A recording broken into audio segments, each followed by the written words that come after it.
This is Bumping Into Walls, a show about living with vision loss, the challenges, the successes, and the day-to-day walls we all bump into. Welcome to Bumping Into Walls. I'm Anthony Hodgetts. Many of us map out our futures, planning our education, career, and lifestyle. But what happens when the journey is interrupted? In this episode, our guest will tell us how his world changed unexpectedly. With me in studio are Jesse Tregarthen and Kathy McLeod. Hi, Anthony. Hi, Hey. Anthony. Today we have with us Mike Hambley to tell his story. Welcome aboard, Mike. Thanks for having me. So, Mike, perhaps you can tell us something about the beginning of your story. Sure. I guess it all started on July 31st, 1994, which is about 25 years ago right now, when I was driving my truck down a secondary highway. I was working on a farm at the time, and I lost control of my pickup truck, got thrown out the windshield, breaking all the bones in my face and instantly destroying my eyes, and I broke my back at the same time, paralyzing me from the waist down. So once they got me into the hospital up here in Calgary, because this happened just northeast of Lethbridge, and I woke up in ICU thinking I was still on my couch at home on the farm. We're, end of July, we're taking the crop off, busy time, so I realized what happened, and they sedated me, and, went back to sleep for a bit, and woke up and thought this was all a dream, and then don't really remember when it actually hit, and then when I remember it all. But ICU, intensive care for about a month, and many hours of surgery in the first month or two, probably about 40 hours of surgery, between 18 and a half hours on my face and rebuilding my back and that sort of stuff. So that's sort of where it began. So that was certainly life-changing. Yeah, that's for sure. Yeah, well, it's two little kids at the time. Went through a divorce. My wife at the time abandoned me and the kids for whatever reason, and fortunately I had very good family support, and my family stepped in to help me and my kids while I was trying to sort of get better. So, yeah.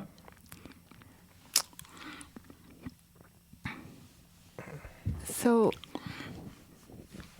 when you're laying there and you're trying to decide, I guess it kind of sounds like that old Ronald Reagan movie when he kind of says, "Where's the rest of me?" Yeah, I mean, I forget a lot. 25 years ago, there's lots that are there's things that are kind of shady now, and I forget. And they're, probably good things. Some of it I forget. But it, just, I wasn't really thinking about too much of the future at that point, because I really didn't know about me and myself, and trying to find me, and knowing, well, what's life going to be like now as a person with a disability. So what was life like before the accident? What were you doing before your accident? Oh, did pretty much anything physical. I was working on the farm, raising cows, and riding horses, breaking bulls, and I was a mechanic. I was a welder. I carpenter. I drove truck, and did pretty much anything physical, really. So I'm thinking, well, I don't know how I'm going to do that sort of stuff now, and sort of, I guess, analyzing my life a number of months after, or maybe even a year after, I guess, and what am I going to do? And my parents were on a farm with my kids, south of Lethbridge there in the middle of nowhere, and there was no life there for me, so I moved to Calgary in the fall of 1995, about a year and a bit after my accident, and moved into a group home, and I was there for about 14 months or so and moved out in my own apartment and started building that aspect of things for myself. And I was volunteering with a few different disability organizations, and then I went to school and became a social worker. So, What made you choose social work over the other things that were out there? I guess, to be honest, I mean, part of it was I was a high school dropout before, so I quit just a little bit into grade 10. So I challenged all my college exams, actually, because I really didn't want to do 3 years of upgrading. And did all that with all my exams, and then I guess one reason why I took social work is it's more diverse. I mean, you could do a lot more with it. I mean, there was, whether it was working with persons with disabilities or you can research, or I really didn't know what I was going to do, but yeah. It's kind of a 180 though from what your old life was, wasn't it? Like, yeah, really. I get, but there was some transitional, transitions there. I mean, but when you think about the way you had your old life mapped out, it's kind of really different, isn't it? yeah, but I was also a kid. I mean, I was 23 when I had my accident. I mean, Yeah. I was just, I was, wild and crazy, and Yeah, I guess you were ready for a change in one way. yeah. So I was 27 when I went to school, so hopefully a little more maturity there or a different attitude. And I wanted to go to school where I didn't like school before, So Yeah.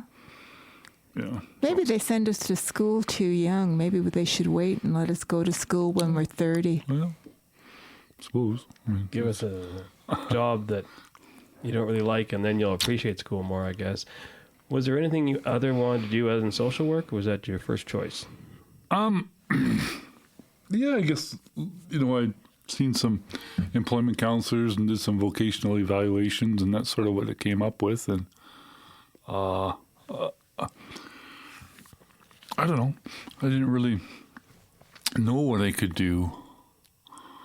I mean, there was the idea of technology, I guess, but I mean, I didn't know too much about that at that point in time, and sort of fumbling my way with the, technology and JAWS, which is a screen reader we use on a computer, and didn't know too much about that at that time, but it, yeah, I don't know.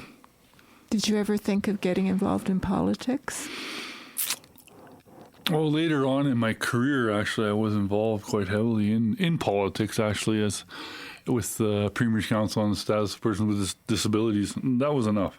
Oh, yeah, I can understand That that. was enough. So it was. I'm not a politician. I'm not of that nature. So, but yeah. So I mean, yeah, I had enough politics and bureaucracy in my own life. I didn't need to become one.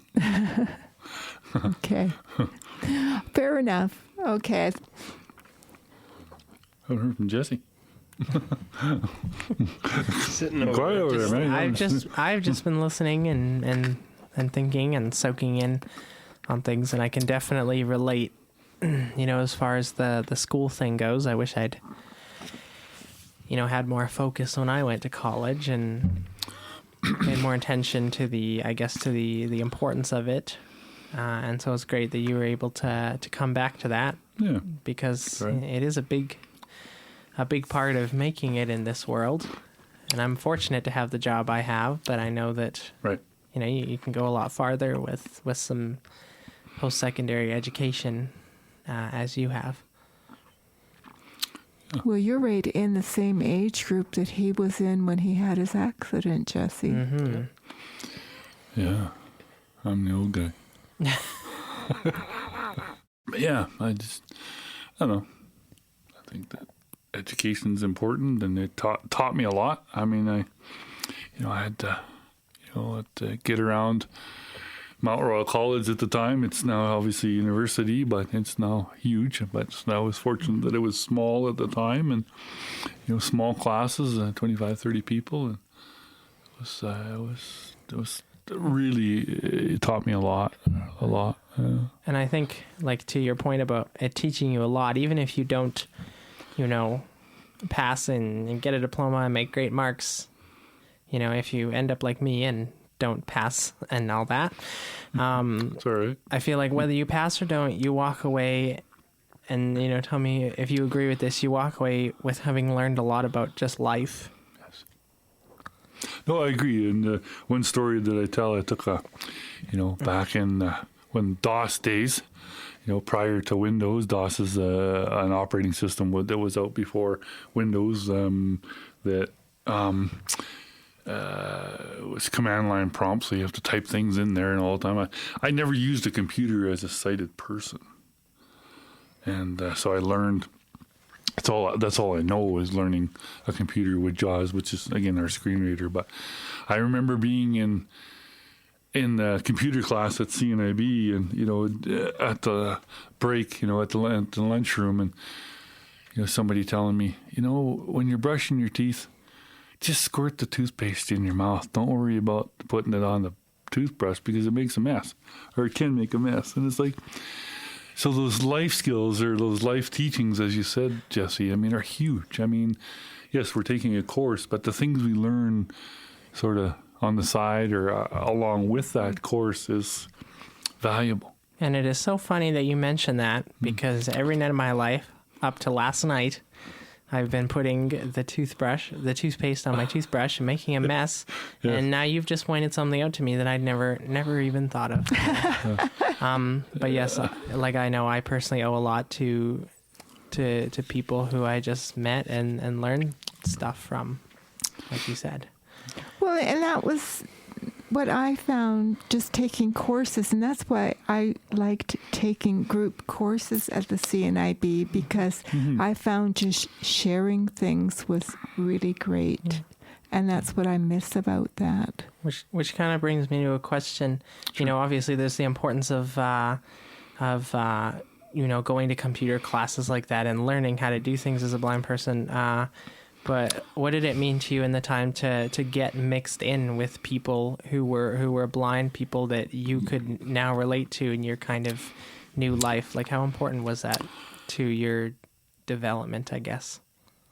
There's no words, actually, Jesse. It's huge. I tell the story about the individual that worked for CNIB at the time that came to see me the very first time, that he wasn't totally blind, but he was, had fairly significant visual impairment, and talking about things that he does in his life and so on and so forth. And then when he brought me my first talking watch.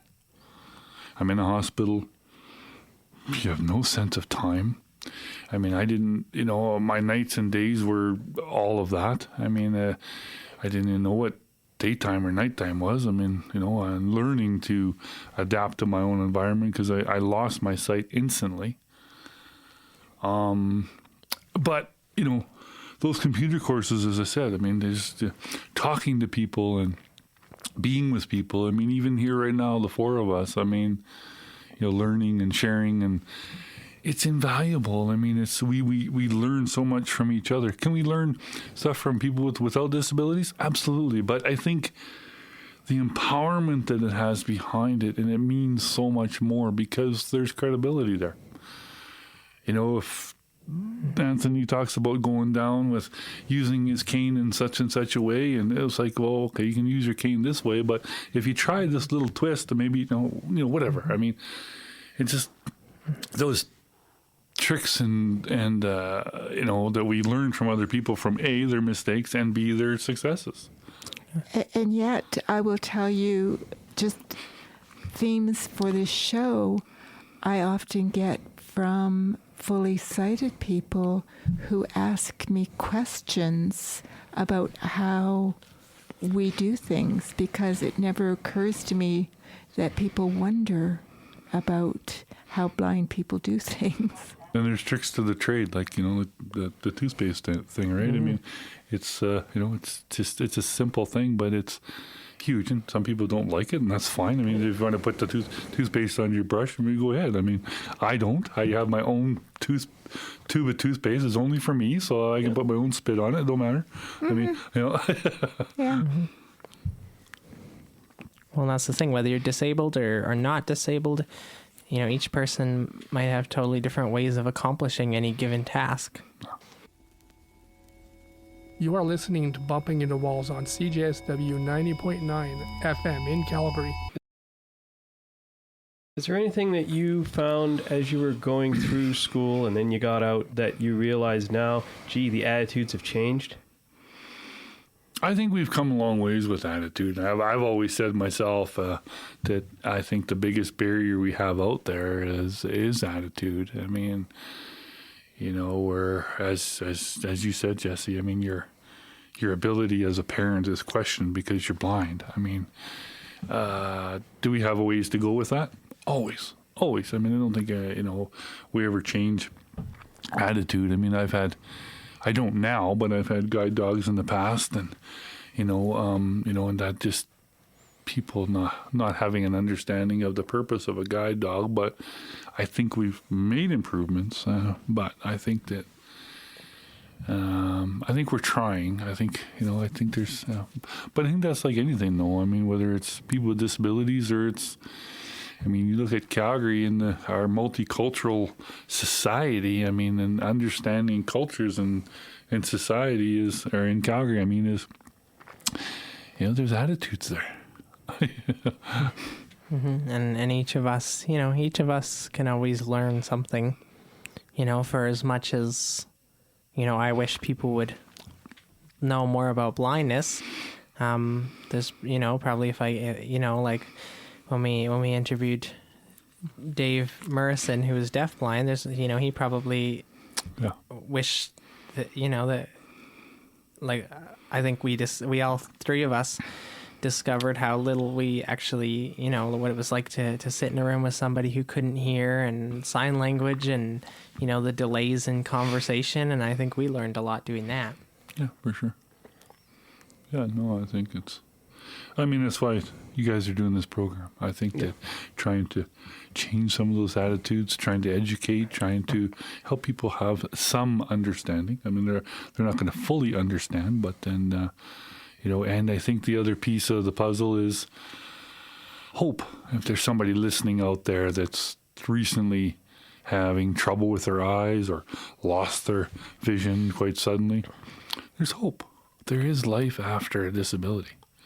Or with a disability, I guess would be a better way to put it. But I think that we're very fortunate that, and I've said this in previous meetings with people and whatnot, that we're fortunate we live in the day we do. Because if I had my accident 25 years prior to 1994, I don't know if I'd be here.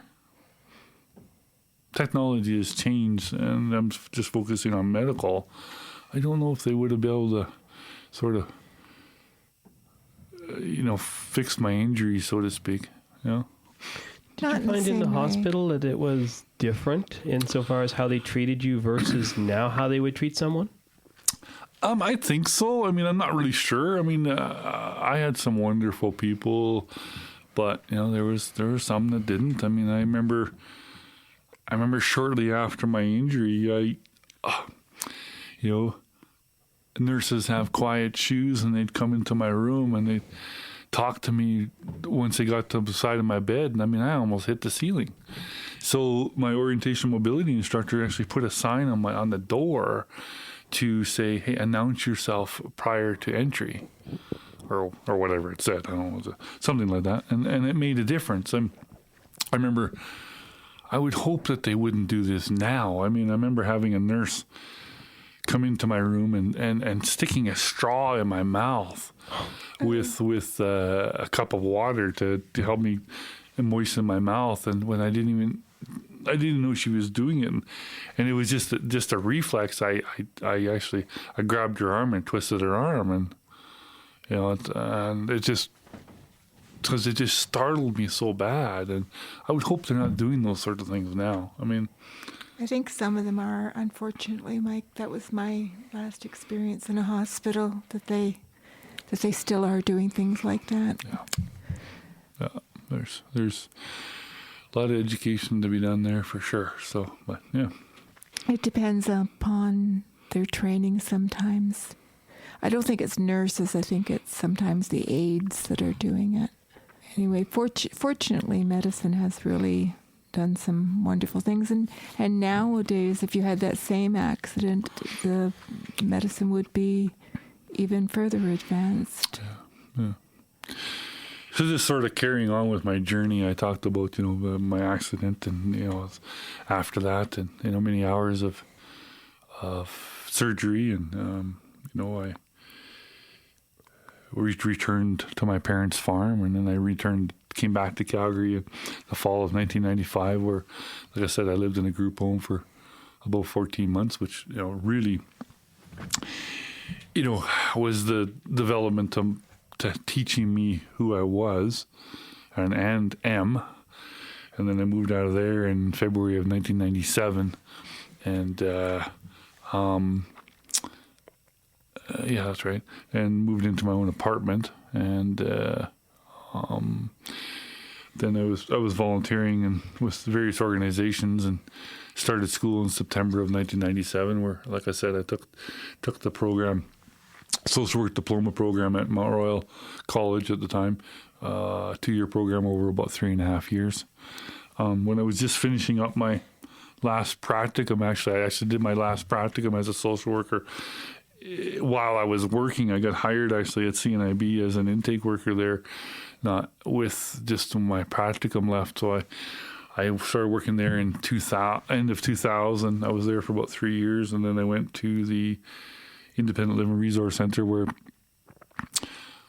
I was an advocate. That's really what they paid me to do. I ACE Appeals, which is the disabilities social supports and financial in Alberta, housing, transportation, education, so on and so forth, was helping people advocate for themselves and showing those tools. And then I left there. I needed a change. I was getting pretty burnt out.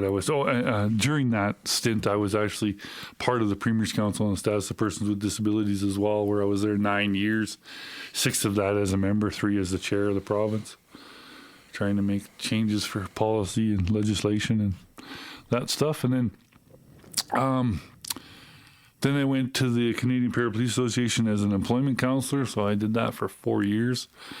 And helping people, with physical disabilities, not visual impairments, with finding work and pre-employment skills and that sort of stuff. And then my funding got ended in March of 2012, and it kind of made me a choice for my life, which at the time didn't seem really that good.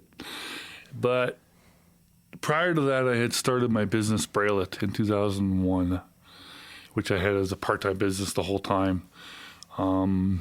My main focus with Braille-It is brailing business cards, for people that are blind and visually impaired, but also as a marketing tool for companies and that sort of stuff. So during that time, we actually, with the help of the University of Calgary and the Mechanical Engineering Department, we actually built a press, actually a custom press, to be able to do business cards. So I still use that today. So in 2012, I thought, well, let's see if Braille-It can sort of go full time. So that's what I've been doing for the last 7.5-ish years, and been at home doing my own thing. So would you say that it has helped you in your attitude to always have something to do, to always be busy? I can't keep up with my own life.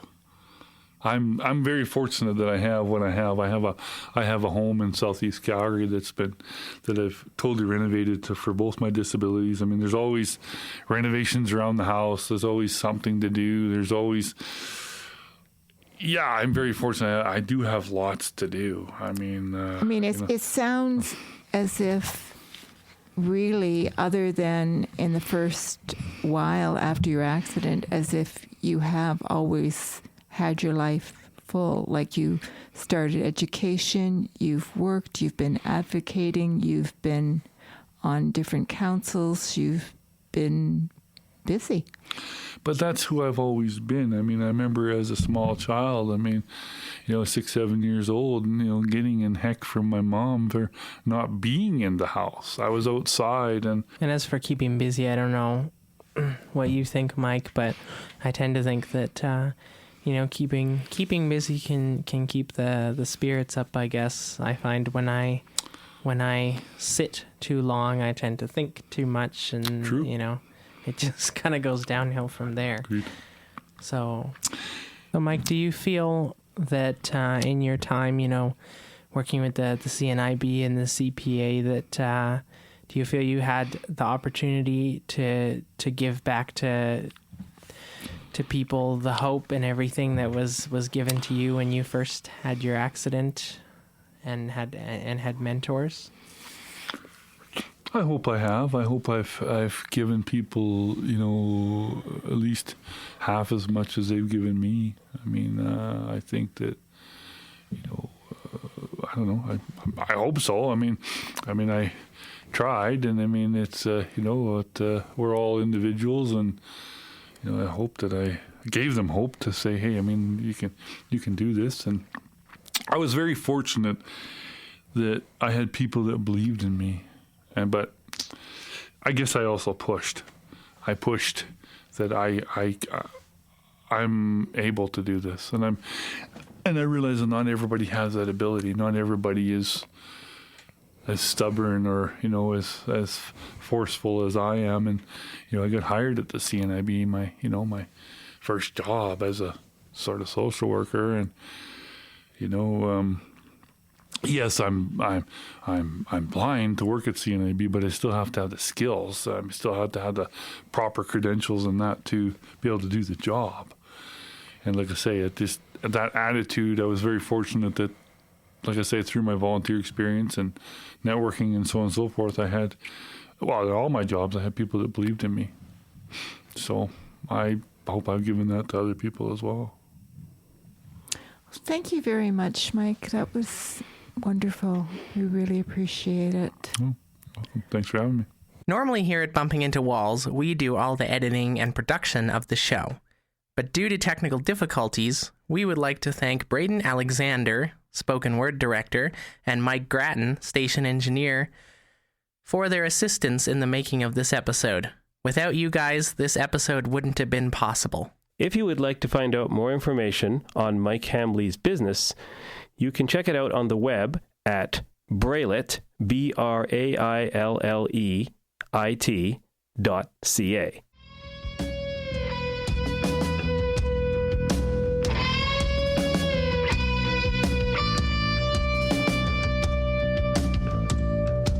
Tune in next time to see what people, places, or things we've been bumping into.